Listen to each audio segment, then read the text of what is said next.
Matrika, odtujena misel. Ne. Ja, seveda, gre tle za razstavo v sklopu festivala Spekula. Spekula v smislu nekega razpona, ne, tako na, bom rekel, metodologiji kot na tehničnem izrazu, če lahko temu tako rečemo, ne.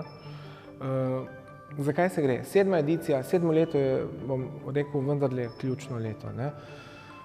Glede na to, da je to relativno zelo pomembno leto, ne, je bil ta izbor tudi relativno težek, ne, in zelo premišljen, ne. Tako da, kajti avtorji, ki jih imamo danes tle na razstavi, bom rekel, beležijo tako Prešernove nagrade, kot bom rekel, neka tuja priznanja in tako dalje, ne, ampak seveda prikazujejo, bom rekel, neke vrste špico slovenske umetnosti, ne, govorim seveda o sodobni umetnosti, ne. Je pa razpon, ne, imamo en velik razpon, tle imamo Andreja Savskega, imamo Zoro Stančič, imamo Mojco Smrdu, imamo Črtomirja Freliha, ne. Skupni imenovalec je točno to, ta haptičnost, ta gesta, ta sled, ta poteza, ki jo vsak od teh avtorjev ima, ne. Se pravi, odtujena misel, ne, ko imamo neke vrste trenutek, neke specifike, neke, bom rekel, augmented reality ali obogatene resničnosti ali AI-ja in tako dalje, ne, artificial intelligence. Kje je tisti trenutek, ko mi upravljamo z našo mislijo in ko je tehnologija, ki upravlja z našimi mislimi? Tako da ja, ta izbor je bil seveda utemeljen prav na tistem modelu avtorjev, kjer oni sami z lastno mislijo proizvajajo in producirajo neke umetniške sklope, artefakte oziroma, lahko temu rečemo, tudi pojave, ne. Zakaj pojave? Zato, ker v bistvu neke vrste je to kontrapunkt temu, kar dejansko prikazujejo. Vsi avtorji prikazujejo analogna dela, vsa dela so bila pod vplivom nekih novih medijev, intermedijske umetnosti, bom rekel, digitalizacije, neke nove ere. Ampak kaj ohranjajo? Ohranjajo lastno odtujeno misel, ne? Od tod ta naslov, ne?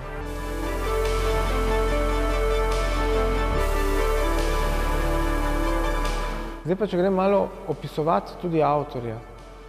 Andrej Savski, vemo, da je član in ustanovnik članov IRWIN, NSK in tako dalje.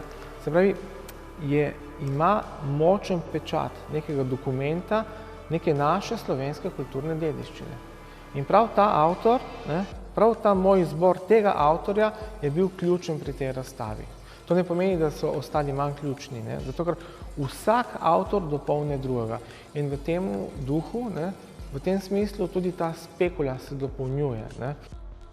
Se ti avtorji dopolnjujejo med sabo, ne, in kaj delajo? Prikazujejo nek širši spekter, ampak istočasno dokazujejo prisotnost na, bom rekel, globalni sceni, umetniški seveda, ne.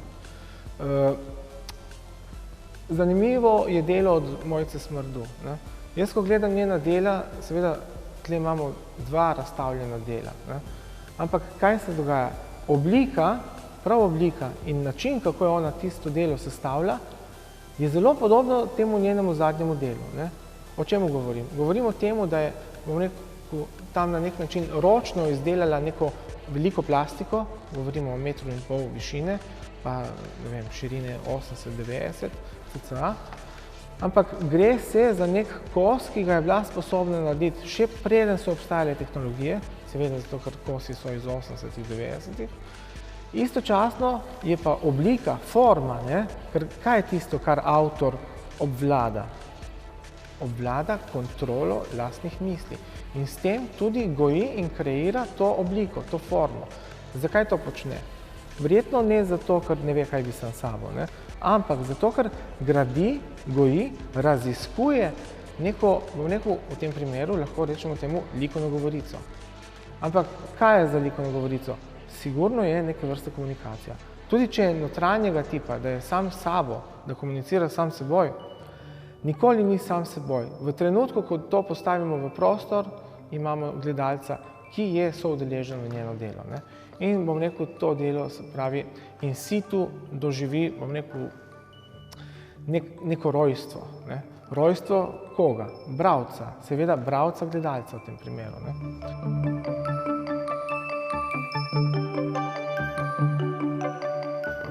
Zdaj bom šel tako, bom rekel, pozicionirano iz prvega prostora, pa grem v drugi. Tukaj imam Črtomirja Freliha pred seboj. Ne? Seveda on deluje na nekih odtisih, na grafičnih odtisih. Ne? Iz del je razbrati, da se poraja vprašanje, kaj je motiv, čemu postaviti nek motiv, zakaj narediti neko stvar prepoznavno in kaj pomeni figuralika. Zakaj to tako predstavljam? Zato, ker v bistvu on uporablja, bom rekel, neke znane elemente, kot so flaša, vejica, bom rekel, posoda, nekako z keramike in jih, bom rekel, nariše, naslika, ne, jih odtisne na način, kot da so neke vrste abstraktni elementi. Pa niso, so čisto prepoznavne flaše, čisto prepoznavne vejice. Ne. Tako da to delo je zelo grafično, ne, je zelo, bom rekel, skoraj da nek odtis, kot ga je počel, ne vem, Yves Klein, ne. Čeprav ga on v body artizmu izvajal, ne. Ali pa nek Hartung, da bi bil, ne. Ampak ja, on najde svojo avtentično govorico, seveda v nekih likovnih elementih, če bi tako, bom rekel, akademsko-pedagoško opredelili to, ne.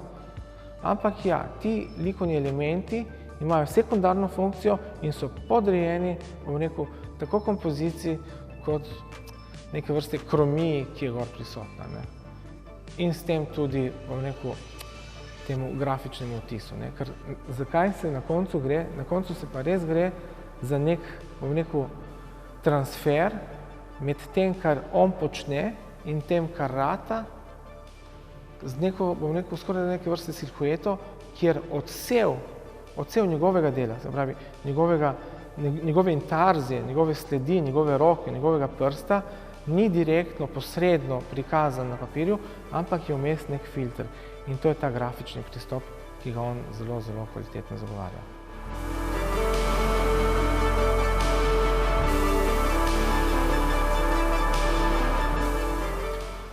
Zora Stančič je pa seveda izjemna. Ne? Izjemna v čemu? Izjemna v obvladovanju, bom rekel, tako kolorita, čeprav je prisotna monokromija, ne?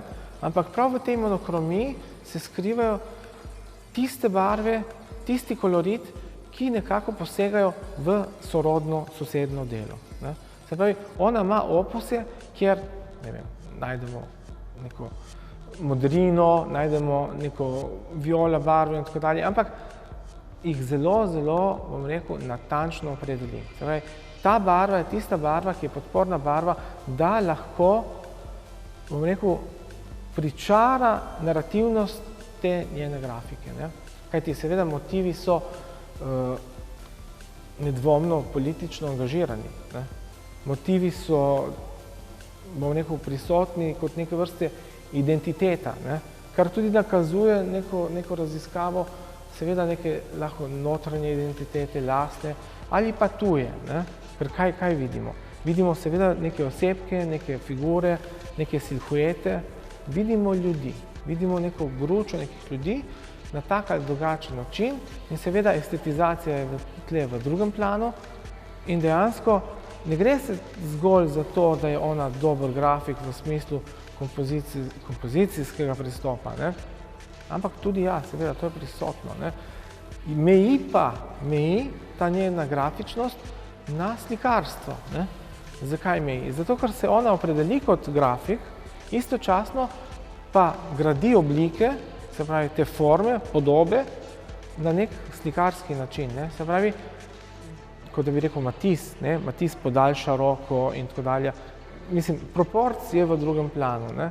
Tle je še vedno prisoten, ampak se že zgublja. Ne? Moram reči, da res se je izkazala tudi v, bom rekel, plastiki. Ne? Tle imamo eno veliko srednjega formata, malo večjo plastiko, kjer zelo spretno, bom rekel, umešča grafiko v tridimenzionalnost. Ne? In prav to opazovanje, se pravi, ta plastičen kos, je za mene, po mojem mnenju, zelo, zelo dragocen in tudi kaže na visok nivo kakovosti avtorja.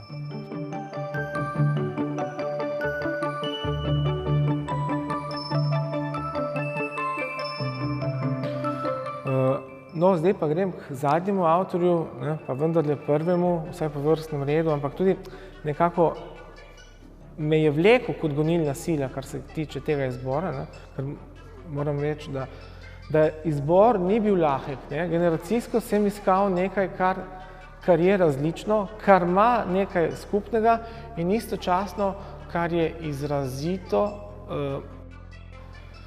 potrjevalno. Se pravi, da je nek, bom rekel, kot da bi rekel, instanca je potrdila to delo s tem in tem, bom rekel, procesom. Kaj to pomeni? To pomeni, da so ti avtorji zelo afirmirani in da sem tudi gledal njihov pedigre, se pravi njihove reference in sem nekako upošteval tudi njihovo rast in pot. Andrej Savski seveda zdaj ne nastopa tle kot Irvin, ampak nastopa kot Andrej Savski.